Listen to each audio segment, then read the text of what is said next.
Hello दोस्तों आज की इस वीडियो में हम लोग सॉल्व करने वाले हैं क्लास 10th मैथ के कुछ महत्वपूर्ण प्रश्न। ठीक है, और देखिए दोस्तों कि जितने भी मैं आपको इस वीडियो में प्रश्न को बताने वाला हूँ, ये सभी के सभी प्रश्न पिछले जितने भी एग्जाम्स हुए हैं, ठीक है, उसमें बहुत बार पूछे गए हैं। ठीक है, तो इसलिए इन सभी क्वेश्चंस को ध्यान से देखिएगा। अब देखिए, जरूरी नहीं है कि एकदम से ये वाला जैसे क्वेश्चन आप देख रहे हैं, ये जरूरी नहीं कि सेम टू सेम ऐसा ही आ जाए। इसके बेस पर थोड़ा सा इधर उधर करके भी अगर दे देता है तो आपको क्या करना है कि आपको जो रूल पता रहेगा, बेसिक पता रहेगा, तो आप इस चीज़ को इजीली सॉल्व कर पाएंगे।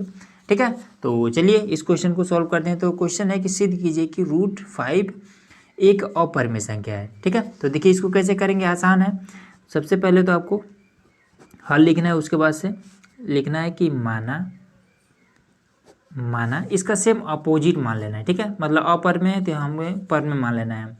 कि मान लेते हैं, देखिए एक चीज़ तो हमेशा याद रखिएगा कि जो रूट में से बाहर ना निकाल पाए, ठीक है, अगर निकले भी तो दशमलव में, तो वो आपका अपरिमेय होता है। ठीक है, हमें ये चीज़ पता है कि √5 एक अपरिमेय है, लेकिन कह रहा है कि अपरिमेय है, इसको सिद्ध करिए। तो सिद्ध करने के लिए आपको क्या करना पड़ेगा, आपको कुछ ना कुछ इसको मानना पड़ेगा।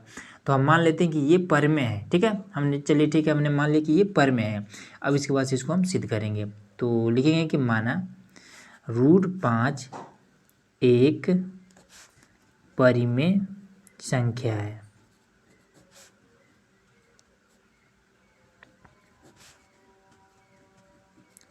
हो गया इतना। अब इसके बाद से देखिए क्या करेंगे। अब परिमेय संख्या है, जब हमने मान लिया तो परिमेय संख्या को अब इसको हम परिमेय संख्या के सामने रखेंगे। ठीक है, तो लिखेंगे √5 बराबर में P/Q लिखिए, या फिर A/B लिखिए, या D/E लिखिए, कुछ भी लिख सकते हैं। ठीक है, तो ये आपका क्या है, ये एक परिमेय संख्या P/Q के रूप में होता है हमेशा परिमेय संख्या। ठीक है, परिमेय संख्या के एक कंडीशन में होता है कि जहाँ Q नॉट इक्वल टू 0। ठीक है, इसका नीचे वाला कभी भी 0 नहीं होगा। ठीक है, उसके बाद से आपको एक कंडीशन और लिखना पड़ेगा कि P तथा Q एक पूर्णांक है जिसके एक के अतिरिक्त और कोई भी उभयनिष्ठ नहीं है। ठीक है, तो यहाँ पर हम लिख दे रहे हैं कि P तथा Q एक पूर्णांक है। ठीक है, जो P और Q है ये एक पूर्णांक है। पूर्णांक मतलब क्या, जैसे अंक, जितने भी अंक है 2 4 6 8 10 जितने भी हैं, ये सभी एक पूर्णांक है। ठीक है, तो P/Q को हमने एक पूर्णांक के रूप में यहाँ पर लिया है। ठीक है, पूर्णांक है जिसके एक के अतिरिक्त अन्य कोई उभयनिष्ठ नहीं है। ठीक है, ये चीज़ है। अब देखिए इसका मतलब क्या है, उभयनिष्ठ नहीं है मतलब ना कि इसमें ये कह रहा है, इसका लिखने का मतलब ये है कि P और Q को एक के अलावा और कोई भी विभाजित नहीं कर रहा है। ठीक है, मतलब कि अगर P को, अगर जैसे P के स्थान पर कोई भी मतलब कि कुछ ऐसा अंक रखा जाएगा जो कि वो स्वयं अपने आप को विभाजित करे या फिर उसको एक विभाजित करे। ठीक है, जैसे कि 7 अगर P के स्थान पर रखा जाएगा तो 7 को या तो 7 ही काटेगा या फिर 1 काटेगा। ठीक है, मतलब कि एक के अलावा और कोई भी इसको विभाजित नहीं करेगा। ठीक है, तो ये चीज़ इस यहाँ पर लिखा गया। ठीक है, यहाँ पर इसका उभयनिष्ठ नहीं है। ठीक है, तो चलिए इसको देखते हैं। तो अब इसके बाद से क्या करेंगे, लिखेंगे कि √5 बराबर में P/Q। ठीक है, तो अब इसके बाद से अगला स्टेप होता है कि इसका हम दोनों पक्षों में वर्ग करेंगे। तो यहाँ पर लिख देंगे, चाहे यहाँ पर दोनों पक्षों में वर्ग करने पर। ठीक है, दोनों पक्षों में वर्ग कर देते हैं। तो इस वर्ग करेंगे तो ये वाला रूट खत्म हो जाएगा, 5 बच जाएगा। इस पर वर्ग करेंगे तो P का स्क्वायर हो जाएगा बटे में Q का स्क्वायर हो। अब Q को इधर भेज देंगे तो 5Q का स्क्वायर बराबर में P का स्क्वायर। 5 गुणा कर दे जाएगा, भाग करने लगेगा, तो Q का स्क्वायर बराबर में P का स्क्वायर बटे में 5। अब यहाँ पर देखिए क्या कर रहा है कि P स्क्वायर को 5 विभाजित कर रहा है। ठीक है ना, P स्क्वायर को 5 विभाजित कर रहा है। तो यही चीज़ यहाँ पे लिख देंगे कि यहाँ P स्क्वायर को 5 विभाजित विभाजित कर रहा है, ठीक है। तब P को भी विभाजित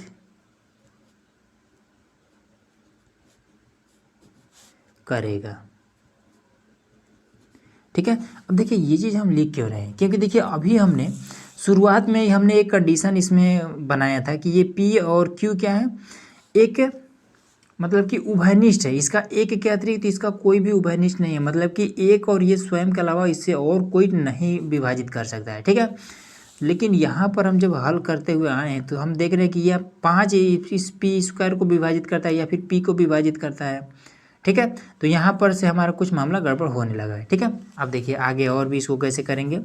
उसके बाद से अगला स्टेप लिखेंगे कि अतः, ठीक है। अतः यहाँ पर ये जो P है तो P बराबर हम क्या मानेंगे, 5Q के स्थान पर C मानेंगे, ठीक है। 5 या फिर जैसे यहाँ पर 5 है तो इसलिए 5 मानेंगे, यहाँ पर 3 रहेगा तो 3 मानेंगे, 3C, ठीक है। लेने पर अब इसके बाद से क्या करेंगे कि इन दोनों पक्षों में वर्ग कर देंगे, लिखेंगे कि दोनों पक्षों में वर्ग करने पर, ठीक है। तो ये कितना हो जाएगा, ये आपका P का स्क्वायर हो जाएगा और उसके बाद से बराबर में ये आपका 25 और C का स्क्वायर हो जाएगा। अब देखिए P स्क्वायर बराबर में क्या है, 5Q का स्क्वायर है तो 5Q का स्क्वायर कर देंगे और यहाँ पर आपका 25C का स्क्वायर हो जाएगा, ठीक है। 5 को इधर भेज देंगे तो यहाँ पर आपका Q का स्क्वायर, 5 इधर गुणा कर जाएगा, भाग करेगा तो ये आपका 5C का स्क्वायर हो जाएगा। अब 5 को जब इधर करेंगे तो ये आपको क्या करेगा, Q स्क्वायर को 5 जो है विभाजित करने लगेगा बराबर में C का स्क्वायर, ठीक है। ये Q है आपका। अब देखिए यहाँ पर भी कंडीशन लिख देंगे कि यहाँ Q स्क्वायर को 5 विभाजित करता है,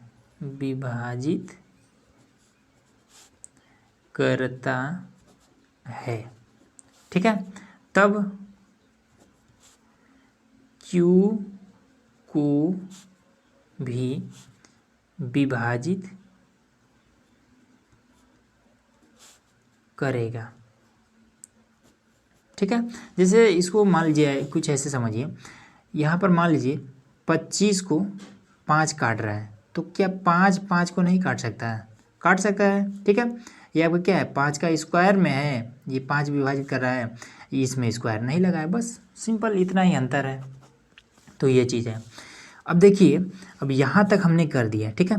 अब हमने यहाँ पर जब हमने इतना सब किया तो हमें क्या मालूम चला कि P स्क्वायर को 5 विभाजित कर रहा है और Q केवल P को ही नहीं Q को भी 5 विभाजित कर रहा है, ठीक है। तो ये क्या कर रहा है, ये आपका विरोधाभास उत्पन्न कर रहा है, क्योंकि हमने शुरू में ही मान रखा था कि P और Q को एक के अलावा और कोई भी विभाजित नहीं करेगा, ठीक है। इसके एक के अतिरिक्त कोई भी उभयनिष्ठ नहीं है, लेकिन यहाँ पर एक और उभयनिष्ठ हमें नया मिल जा रहा है 5, ठीक है। तो लिख देंगे कि अतः यह विरोधाभास उत्पन्न कर रहा है, ठीक है। अतः यह विरोधाभास उत्पन्न कर, कौन विरोधाभास, ये वाला, ठीक है। 5 क्या कर रहा है, विरोधाभास उत्पन्न कर रहा है। उसके बाद से लिख देंगे कि यह विरोधाभास हमारे गलत कल्पना के कारण हुआ है। अब गलत कल्पना हमने कहाँ पर किया है, शुरू में ही कि √5 एक परमेय संख्या, ये हमने गलत माना था, ठीक है। तो यही चीज़ लिख देंगे कि यह विरोधाभास हमारे गलत कल्पना के कारण हुआ है, लिख देंगे।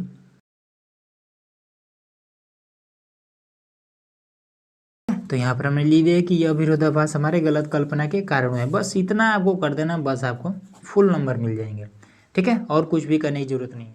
अब दोस्तों यहाँ पर हमारे पास क्वेश्चन है, देखिए इसमें क्या करें कि निम्नलिखित समीकरण युग्म को प्रतिस्थापन विधि से हल कीजिए, ठीक है। तो देखिए 3 विधि होती है समीकरण को हल करने के लिए।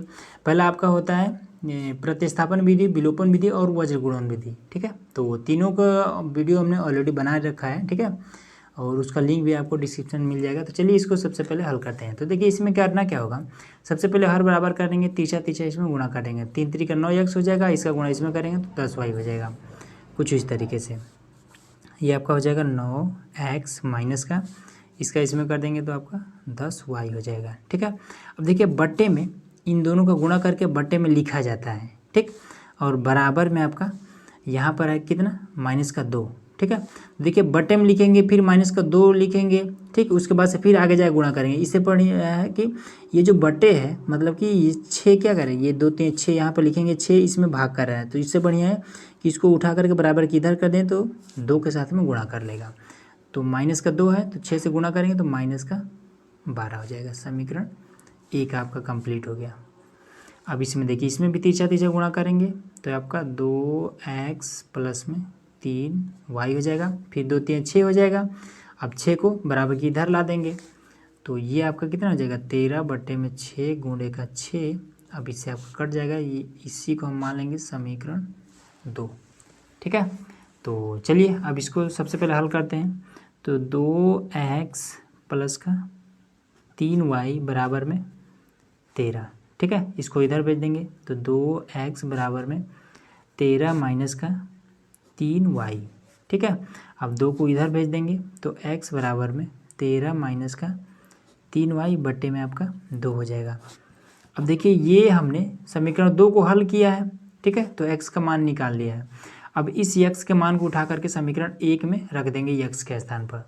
तो 9 गुणे 13 माइनस का 3y बट्टे में आपका 2 हो जाएगा और माइनस का 10, y बराबर में -12 है, ठीक है। बट्टे में 1 करके अब इससे हम हर बराबर कर देंगे, गुणे में ऊपर 2 गुणे में नीचे भी 2, हर बराबर हो जाएगा, ठीक है। अब 13 9 117 फिर और 9 3 27 माइनस का 27y फिर माइनस का 10 दूना 20y। और उसके बाद से इसका जब देखिए हर तो बराबर है तो बट्टे में सबके लिखेंगे 2, ठीक है। तो बट्टे में ना लिख करके इसी 2 को उठा करके इधर भेज देंगे तो आपका -24 हो जाएगा, ठीक है। अभी इसके बाद से इसको हम इधर लेकर चले जाएंगे, इसको जोड़ देंगे, दोनों माइनस में है तो माइनस का ये आपका हो जाएगा 40 और 7 47y फिर माइनस का 24 और माइनस का 117, तो माइनस का आपका हो जाएगा 47y बराबर में इसको हम क्या कर देंगे जोड़ देंगे तो ये कितना हो जाएगा आपका 141 हो जाएगा, माइनस का 141, इससे ये कट जाएगा तो y बराबर में ये आपका 141 और बट्टे में आपका 47, ठीक है। तो इसको हम काटेंगे तो कितना से कट जाएगा, मान लीजिए आपका 40 है तो 4 3 12, हाँ आपका 3 बार में ये आपका कट जाएगा, ठीक है। भाग करके देख लीजिएगा y बराबर में आपका 3 आएगा, ठीक है, 3 बार में कट जाएगा। ये इतना हो गया, y का मान तो निकल गया। अब इसके बाद से x का मान निकालना है तो y के मान को उठा करके समीकरण 1 में या फिर 2 में कहीं पर भी रखेंगे आपका आंसर आ जाएगा, ठीक है। चाहे यहीं पर रख दीजिए, चलिए यहीं पर रख देते हैं। तो x बराबर में आपका 13 माइनस में 3 गुणे और y का मान 3 है, 3 बटे में आपका 2, तो x बराबर में आपका कितना हो जाएगा 13 माइनस में 9 बटे में 2, ठीक है। तो 9 4 13, तो x बराबर में आपका 4 बटे में आपका 2, काट देंगे तो x बराबर में आपका 2, यहाँ पर आपका आंसर आ गया है। बस इतना ही लाना था और आपका कंप्लीट हो गया। चलिए अगला क्वेश्चन करते हैं। दोस्तों यहाँ पर हमारे पास एक क्वेश्चन है, देखिए इसमें क्या करें कि दो संख्याओं का अंतर मतलब क्या, घटाने पर, ठीक है, अंतर 26 है और एक संख्या दूसरी संख्या की 3 गुनी है, उन्हें ज्ञात कीजिए, ठीक है। इंपॉर्टेंट क्वेश्चन है, इसको ध्यान से समझिएगा। तो देखिए इसको सबसे पहले कैसे करेंगे, तो इसमें क्या करेंगे दो संख्याओं का अंतर, तो हमें कौन कौन सी संख्या वो तो दिया नहीं है, तो मान लेंगे कि पहली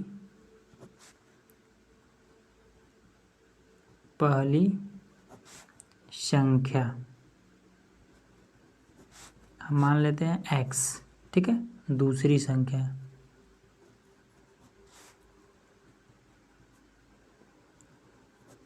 हम मान लेते हैं y, ठीक है। अब इसके बाद से हम इसमें क्या करेंगे, इसमें क्या अंतर दिया है ना, तो हम लिखेंगे कि x माइनस वाई बराबर आपका 26, समीकरण 1 मान लेंगे, ठीक है। अब कह रहा है कि एक संख्या और है जो कि दूसरी संख्या से 3 गुना है, ठीक है। इसका एक संख्या दूसरी संख्या से 3 गुना है, तो x मान लीजिए पहली संख्या इसका 3 गुना है, ये 3 गुना है, समीकरण 2 मान लेंगे, ठीक है। अब इसमें क्या कर देंगे x की वैल्यू को उठा करके इसमें पुट कर देंगे, आंसर आ जाएगा। देखिए यहाँ पर करेंगे तो ये आपका 3y माइनस का y बराबर में आपका 26, तो ये आपका 2y हो जाएगा। घटाएंगे तो 2y बराबर में आपका 26, तो y बराबर में आपका 13 आ गया। ठीक है, 13 आ गया। अब इसके बाद से y के मान को उठा करके समीकरण किसी में भी रख सकते हैं, कोई दिक्कत नहीं है। तो यहाँ पर चलिए यहीं पर रख दे रहे हैं, तो x बराबर में 3 गुणे 13, तो x बराबर में आपका 39, यही आपका आंसर हो जाएगा, सिंपल सा। ठीक है, और भी क्वेश्चन है उसको देखते हैं। अब दोस्तों यहाँ पर अगला क्वेश्चन है कि 5 वर्ष पूर्व नूरी की आयु सोनी की आयु की 3 गुनी थी। ठीक है, 10 वर्ष पश्चात नूरी की आयु सोनी की आयु की 2 गुनी हो जाएगी, तो नूरी और सोनी की आयु ज्ञात कीजिए। ठीक है, देखिए इस टाइप के क्वेश्चन बहुत बार पूछा गया और इस चीज़ को ध्यान से समझिए। ठीक है, क्वेश्चन इंपॉर्टेंट है तो और आसान भी है। देखिए इसको कैसे हल करेंगे। तो सबसे पहले तो इसमें एक चीज़ मिस है, वो क्या है कि वर्तमान आयु इन लोगों का नहीं दिया हुआ है। ठीक है, तो वर्तमान आयु जब नहीं दिया हुआ तो मैथ का नियम होता है उसको हम मान लेते हैं। ठीक है, तो माना नूरी की आयु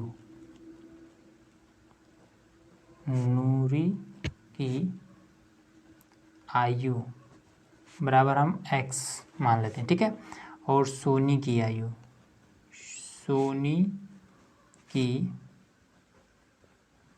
आयु हम y मान लेते हैं। ठीक है, तो देखिए 5 वर्ष पूर्व नूरी की आयु सोनी की आयु की 3 गुनी थी, मतलब नूरी बड़ी है। ठीक है, तो हम करेंगे क्या,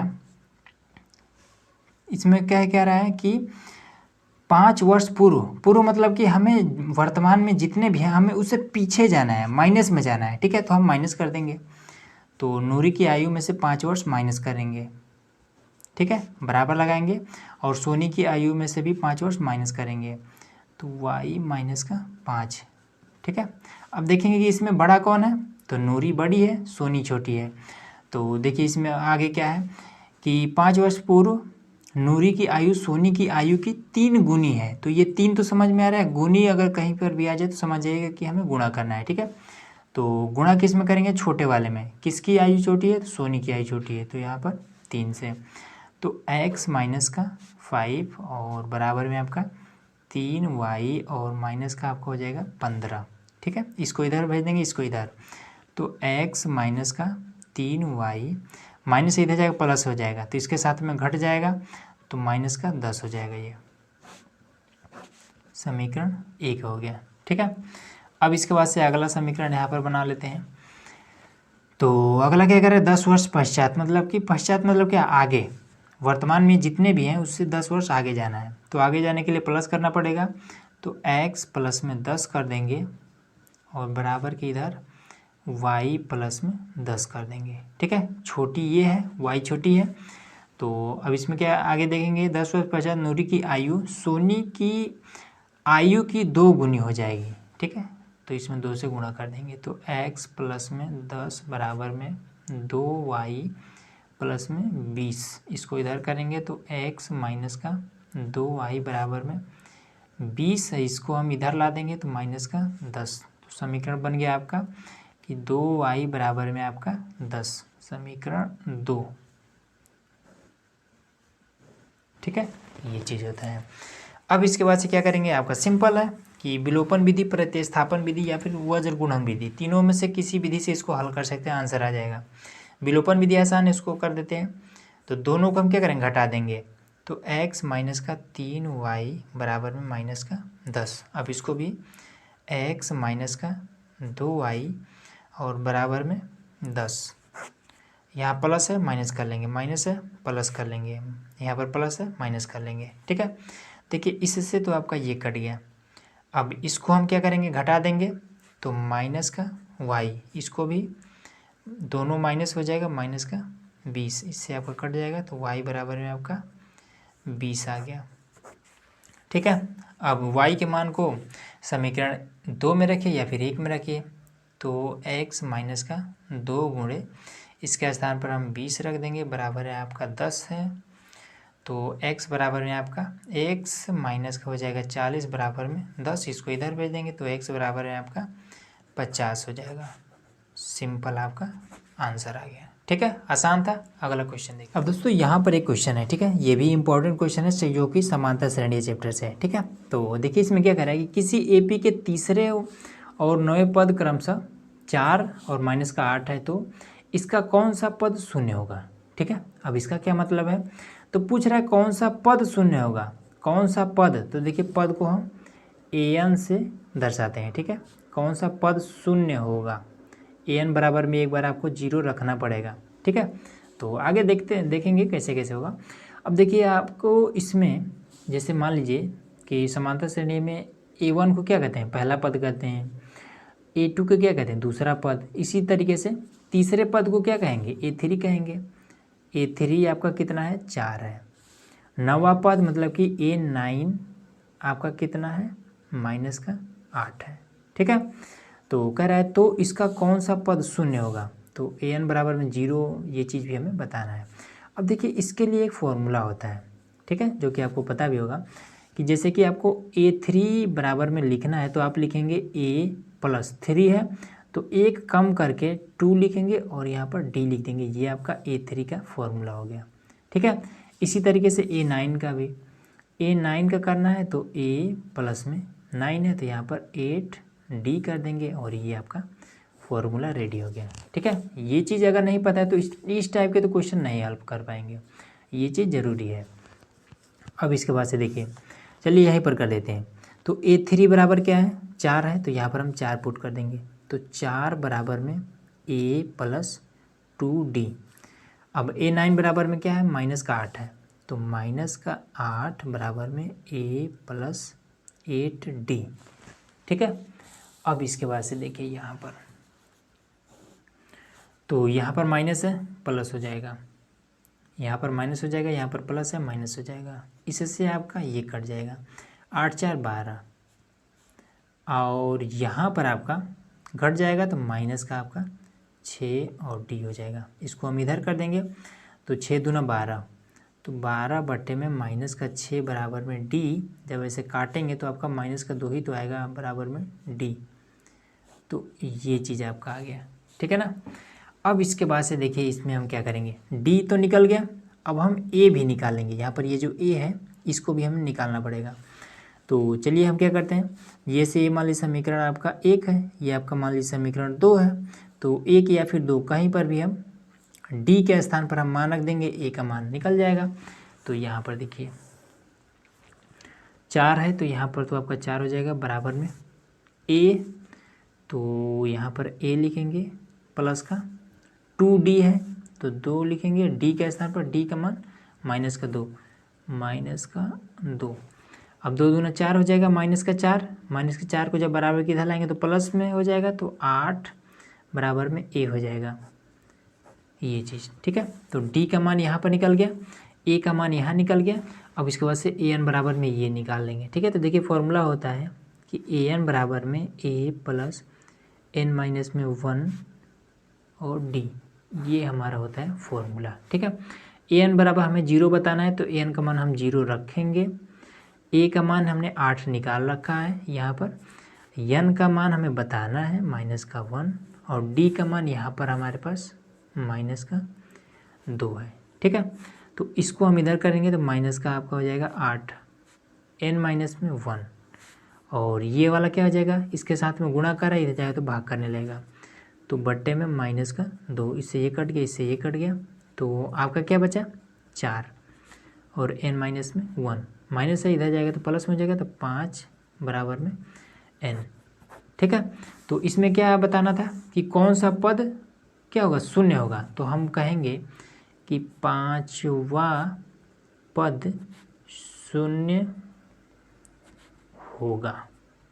ये इतना आपको कर देना, बस यही आपका आंसर हो गया। ठीक है, अगला क्वेश्चन देखिए।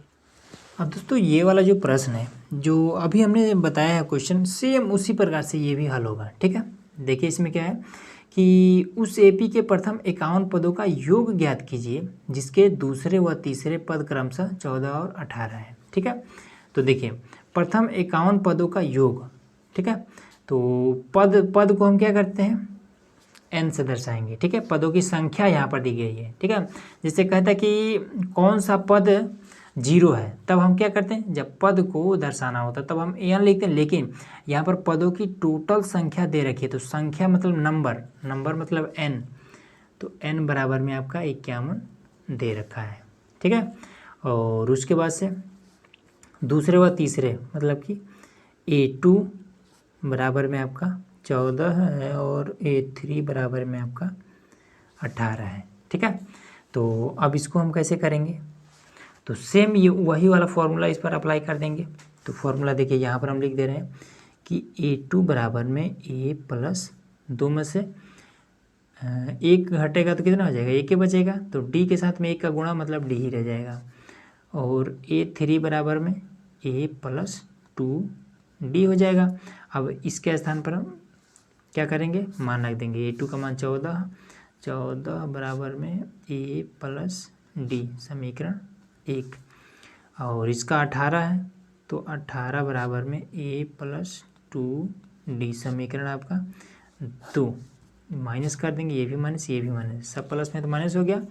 अब इससे आपका ये कट जाएगा, ठीक है। अब इसको हम घटा देंगे तो माइनस का 4 हो जाएगा, और इसको जब घटाएंगे तो ये आपका D हो जाएगा, ठीक है। 2D में से 1D घटेगा तो 1 ही D बचेगा। तो और ये भी आपका माइनस में, तो माइनस हो जाएगा, D से ये कट जाएगा, तो D बराबर में आपका 4, ये हो गया, ठीक है। अब देखिए D का मान तो निकल गया। अब इसके बाद से A का मान निकालने के लिए हम क्या करेंगे, समीकरण 1 में या फिर 2 में D का मान पुट कर देंगे। तो चलिए ये वाला छोटा ही सिम कर देते हैं। तो 14 उसके बाद से बराबर में A प्लस D है, तो D के मान 4, तो इसको हम इधर कर देंगे तो कितना हो जाएगा, 18 हो जाएगा। तो 18 बराबर में A, ये चीज़ हो गया, ठीक है। अब देखिए यहाँ पर हमें 51 पदों का योग बताना है। तो योग के लिए फॉर्मूला क्या होता है, SN बराबर में n/2, 2A प्लस में n माइनस में 1 और D, ठीक है।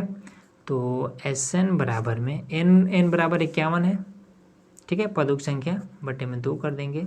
चाहे तो आप यहाँ भी 51 लिख सकते हैं, कोई दिक्कत नहीं है। 2A, तो यहाँ पर आपका कितना हो जाएगा, देखिए यहाँ पर थोड़ा हमने मिस्टेक कर दिया कि यहाँ पर आपका प्लस में इधर जाएगा तो माइनस में हो जाएगा ना, तो घट जाएगा, तो आपका 10 हो जाएगा, सॉरी। अब इसके बाद से तो 2 गुणे में 10 प्लस में n के स्थान पर हमें 51 रखना है, माइनस का 1 और D का मान 4। अब इसके बाद से 51 बटे में 2, 10 दूना 20 प्लस में 50 हो जाएगा, 50 गुणे 4, तो आपका हो जाएगा 200, ठीक है।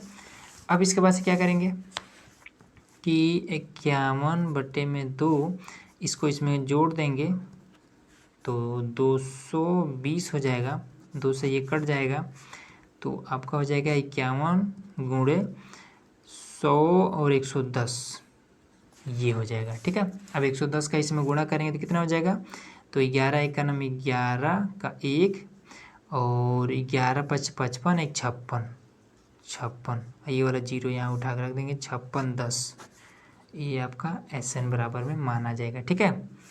बस और कुछ भी करने की ज़रूरत नहीं है, ये चीज़ हो गया। तो बस दोस्तों आज के वीडियो में बस इतना ही। तो चलिए मिलते हैं इसके पार्ट 2 में, जिसमें हम लोग और भी मोस्ट इंपॉर्टेंट क्वेश्चन को सॉल्व करने वाले हैं। तो इसलिए चैनल को सब्सक्राइब करके रखिएगा। धन्यवाद।